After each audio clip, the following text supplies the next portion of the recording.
ఒకే ఒక్క కుట్టుతో 10 బ్లౌజులకు సరిపడా పైపింగ్ పీస్ని ఈజీగా ఎలా రెడీ చేసుకోవాలి అనేది చూపిస్తానండి.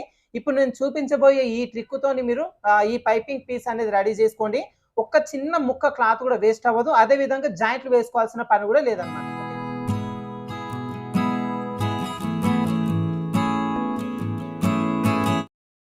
హాయ్ ఫ్రెండ్స్, వెల్కమ్ టు వేద టైలర్స్. ఈ రోజు వీడియోలో ఒకే ఒక్క కుట్టుతో 10 బ్లౌజులకు సరిపడా పైపింగ్ పీస్ని ఈజీగా ఎలా రెడీ చేసుకోవాలి అనేది చూపిస్తానండి. ఇప్పుడు నేను చూపించబోయే ఈ ట్రిక్‌తోని మీరు ఈ పైపింగ్ పీస్ అనేది రెడీ చేసుకోండి. ఒక్క చిన్న ముక్క క్లాత్ కూడా వేస్ట్ అవ్వదు. అదే విధంగా జాయింట్లు వేసుకోవాల్సిన పని కూడా లేదన్నమాట. ఓకేనా? ఇప్పుడు మీరు ఒక 1 మీటర్ క్లాత్ తీసుకోండి. 10 బ్లౌజులకు సరిపడా పైపింగ్ పీస్ అనేది రెడీ అవుతుంది. ఓకేనా? దానికోసం నేను ఇప్పుడు చిన్న ముక్క పైన ఏ విధంగా మనం మార్కింగ్ చేసుకొని కట్ చేసుకోవాలనేది చూపిస్తాను. ఫస్ట్ ఇదిగోండి ఇలా ఒక పీస్ అనేది తీసేసుకోండి. పీస్ తీసుకున్న తర్వాత ఇప్పుడు ఈ పీస్ని ఇలా సమోసా మోడల్ వచ్చేలాగా ఒకసారి ఫోల్డింగ్ చేసేసేయండి. ఇలా ఫోల్డింగ్ చేస్తే ఇదిగోండి మనకి ఇక్కడ క్లాత్ అనేది ఫోల్డింగ్ వస్తుంది కదా. ఇలా ఫోల్డింగ్ పైన ఒక్కసారి ఇలా రబ్ చేసుకొని ఇప్పుడు ఈ ఫోల్డింగ్ వచ్చిన దానిపై నుంచి ఒకసారి కట్ చేసుకుందాం. ఎక్కువ శాతం ఏంటంటే బొటిక్స్ రన్ చేస్తారు కదండి, దాంట్లో రెగ్యులర్గా బ్లౌజెస్కి పైపింగ్ వేస్తూ ఉంటారు, ప్యాటర్న్ బ్లౌజులు అవి రెడీ చేస్తూ ఉంటారు కదా. సో పైపింగ్ వేయడం కోసం చీటికి మాటికి కట్ చేయకుండా ఇలా రెడీ చేసి పెట్టుకుంటారండి.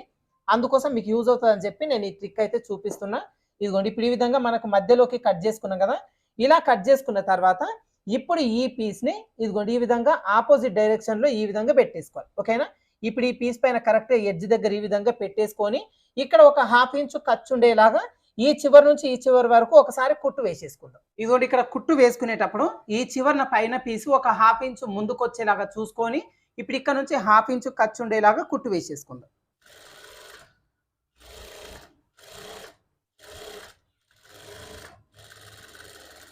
ఇదిగోండి ఈ విధంగా మనం కుట్టు వేసుకున్నాం కదా. కుట్టు వేసుకున్న తర్వాత ఇప్పుడు ఈ పీస్ని ఈ విధంగా ఓపెన్ చేసేసుకోవాలి. ఓకేనా? ఇలా ఓపెన్ చేసేసుకొని ఇప్పుడు ఈ ఖర్చు ఉంది కదా, ఈ ఖర్చుని ఒకటి అటువైపున ఒకటి ఇటువైపున వచ్చేలాగా ఈ విధంగా ఓపెన్ చేసేసుకోవాలి. ఓకేనా? ఓపెన్ చేసుకొని గోరుతో ఒకసారి రబ్ చేసుకుందాం. మీకు వీలైతే దీనిపై నుంచి ఐరన్ కూడా చేసేసుకోవచ్చు. ఇదిగోండి ఈ విధంగా మనకు పైనుంచి ఒకసారి ఐరన్ చేసుకుంటే నీట్గా వచ్చేస్తుంది. ఇప్పుడు నార్మల్గా ఒక స్కేల్ తీసుకోండి. మీ దగ్గర రెగ్యులర్గా యూజ్ చేసే స్కేల్ ఉంటుంది కదా, ఈ స్కేల్ని తీసేసుకొని ఈ స్కేల్ అంతా వెడల్పు వచ్చేలాగా ఫస్ట్ ఇదిగోండి ఈ విధంగా క్రాస్గా పెట్టేసుకొని దీనిపైన లైన్స్ అనేది డ్రా చేసుకుందాం. ఓకేనా? కరెక్ట్ ఇదిగోండి ఈ విధంగా పెట్టేసుకొని స్కేల్ అంతా వెడల్పు వచ్చేలాగా చివరి వరకు ఎన్ని లైన్స్ వస్తే అన్ని లైన్స్ డ్రా చేసుకుందాం.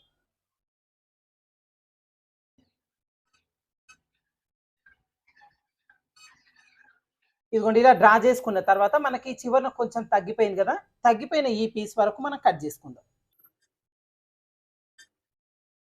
ఇలా కట్ చేసుకున్న తర్వాత ఇప్పుడు ఈ పీస్ని ఇదిగోండి ఈ విధంగా పై వైపునకు వచ్చేలాగా తిప్పేసుకోవాలి. ఓకేనా? ఇలా పైకి వచ్చేలాగా తిప్పేసుకొని ఇప్పుడు ఇక్కడ మనకు మధ్యలో జాయింట్ వేసుకున్నాం కదా, ఈ జాయింట్ వేసుకున్నంత వరకు ఈ క్లాత్ని మనం ఫోల్డింగ్ చేసేసుకోవాలి. ఓకేనా? ఇదిగోండి కరెక్ట్గా ఈ ఎడ్జ్ని ఈ ఫోల్డింగ్ వరకు వచ్చేలాగా ఇదిగోండి ఈ విధంగా ఫోల్డింగ్ అనేది చేసుకోవాలి.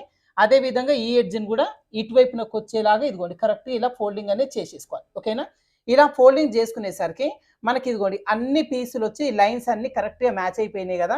ఇప్పుడు దీన్ని ఏం చేయాలి అంటే ఈ పీస్ని కొంచెం ఇదిగోండి ఈ విధంగా జరిపేసుకోవాలి. అంటే ఈ లైన్ ఇటువైపు నొక్కి వచ్చేలాగా. ఓకేనా? ఈ లైన్ మ్యాచ్ అయ్యేలాగా జరిపేసుకొని ఇప్పుడు ఈ పీస్ని రెండింటిని కరెక్ట్ ఈ విధంగా పట్టేసుకొని ఇక్కడ 1/2 ఇంచు ఖర్చు ఉండేలాగా ఒక కుట్టు వేసేసుకుందాం.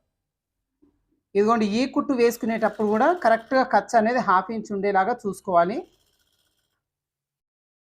ఈ కింద వైపుని ఇదిగోండి క్లాత్ని ఇలా పైకి తీసేసుకొని చివరి వరకు కుట్టు వేసేసుకుందాం.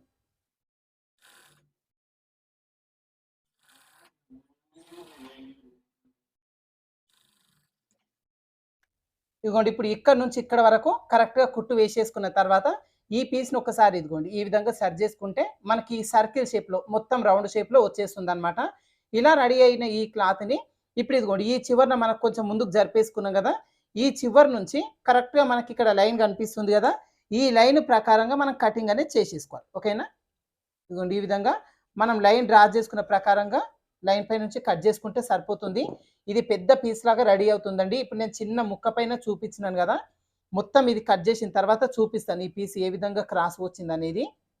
మీరు ఒక 1 మీటర్ క్లాత్తోని కట్ చేసుకున్నారు అనుకోండి, ఒక 10 బ్లౌజులకు సరిపడా మనకి ఇక్కడ క్లాత్ అనేది రెడీ అవుతుంది అనమాట. ఓకేనా? అయితే మామూలుగా బొటిక్స్లో ఒక్కొక్కళ్ళది ఒక్కొక్క స్టైల్ అండి. అంటే కొంతమంది 1 మీటర్ క్లాత్ని ఒక విధంగా కట్ చేసుకొని ఇలా పైపింగ్ పీస్ అనేది రెడీ చేసుకుంటారు. ఇంకొంతమంది అంటే ఈ విధంగా చేస్తారనమాట. ఎక్కువ మంది కలకత్తా టైలర్స్ అయితే ఇదే విధంగా పైపింగ్ పీస్ అనేది రెడీ చేసి పెట్టేసుకుంటారండి. ఏందంటే వాళ్ళు మనలాగా చీటికి మాటికి చిన్న చిన్న ముక్కలు జాయిన్ చేసుకోవాలంటే వాళ్ళకి టైం సరిపోదు గదా! అందుకోసం ఈ విధంగా రెడీ చేసుకుంటారు. మీరు గూడా ఏం చేస్తారంటే ఎక్కువ బ్లౌజులు మనకు నార్మల్‌గా గోల్డ్ కలర్ అట్లా ఉన్నయి వస్తాయి గదా! పైపింగ్ వేయడం కోసం. అలా గోల్డ్ కలర్ గానీ, లేదు అంటే రెగ్యులర్‌గా యూజ్ అయ్యే కలర్స్‌ని మీరు ఈ విధంగా ఒకేసారి కట్ జేసి పెట్టేసుకుంటే పెద్ద పీస్‌లాగా రెడీ అవుతుందనమాట. ఇప్పుడు నేను మొత్తం చివరి వరకు కట్ జేసి ఈ పీస్ చూపిస్తాను మీకిప్పుడు. ఇదిగోండి చూస్తున్నారు గదా! మొత్తం క్రాస్ పీస్ అనేది మనకి రెడీ అయిపోయిందనమాట. నార్మల్‌గా మనం జాయిన్ చేసుకున్నప్పుడు చాలా క్లాత్ అనేది వేస్ట్ చేస్తా ఉంటాం. ఇలా మనం ఫోల్డింగ్ చేసుకొని, మార్కింగ్ చేసుకొని కట్ చేసుకుంటే అసలు చిన్న ముక్క గూడా వేస్ట్ అవ్వదండి. అదే విధంగా ఇదిగోండి ఖర్చులు గూడా చూస్తున్నారు గదా! మనకు ఒక పీస్‌నొచ్చి అటువైపున, ఇటువైపున వచ్చేలాగా ఓపెన్ చేసుకున్నాం గదా! ఈ పీస్ వచ్చేసి మనం జాయింటింగ్ చేసుకునేటప్పుడు ఇలా ఓపెన్ చేసుకొని మనం జాయింటింగ్ వేసేసుకుంటే సరిపోతుంది. ఓకేనా? మనకి పైపింగ్ రెడీ చేసుకోవాలి అనుకున్నప్పుడు క్లాత్‌ని ఈ విధంగా చిన్న ఫోల్డింగ్ చేసేసుకొని అడ్జస్ట్‌మెంట్ చేసుకుంటే ఒకే ఒక్క కుట్టుతోని ఈజీగా మనకు థ్రెడ్ పైపింగ్ పీస్‌ననేది రెడీ చేసుకోవచ్చనమాట. ఓకేనా? ఇదొచ్చి నేను చిన్న పీస్ పైన చూపించినాను గదా! మీరు నార్మల్‌గా అయితే ఒక 1 మీటర్ క్లాత్ తీసుకురంటే చాలా ఈజీగా ఈ పీస్‌ని మనం రెడీ చేసుకోవచ్చు. ఓకేనా? సో, ఈ ట్రిక్ మీకు చాలా బాగా యూజ్ అవుతుంది అనుకుంటున్నాను ఫ్రెండ్స్. ఈ వీడియో నచ్చిందంటే లైక్ చేయండి, షేర్ చేయండి. మన ఛానెల్‌ని ఇంకా సబ్స్క్రైబ్ చేసుకోని వాళ్ళుంటే మన వేద టైలర్ ఛానెల్‌ని ఖచ్చితంగా సబ్స్క్రైబ్ చేసుకోండి. ఓకేనా? Thank you for watching.